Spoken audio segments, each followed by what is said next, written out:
ওযু করার পর কি দোয়া পড়বেন? আপনি চাইলেই ওযু করার সাথে সাথে জান্নাতের 8টা দরজা খুলতে পারবেন। কয়টা দরজা? 8টা দরজা। মুসলিম শরীফ 234 নম্বর হাদিস। ক্বালা রাসূলুল্লাহ সাল্লাল্লাহু আলাইহি ওয়াসাল্লাম, আল্লাহ নবী বলেন, মা মিনকুম মিন আহাদিন ইয়াতাওয়াদ্দা, তোমাদের কেউ যখন ওযু করবা, ওযু করার পর ফায়ুবলিগু ওযুআ আও ইউসবিগুল ওযুআ, পরিপূর্ণ রূপে ওযু করবা, করার পর সুম্মা ইয়াকুল, এরপর তোমরা পড়বা আশহাদু আল্লা ইলাহা ইল্লাল্লাহ ওয়া আন্না মুহাম্মাদান আবদুহু ওয়া রাসূলুহু, এটা বললেও হবে।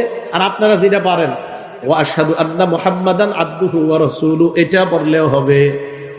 এরপর পড়বেন আল্লাহুম্মা জাআলনি মিনাত তাওয়াবিন ওয়া জাআলনি মিনাল মুতাতাহহিরিন।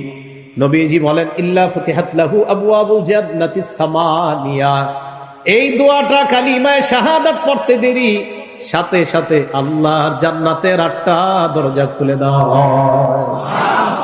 নবীজি বলেন, ইয়াদখুলু মিন আইয়িহা শা, সে যেই দরজা দিয়ে মন চায় ওই দরজা দিয়ে জান্নাতে প্রবেশ করবে।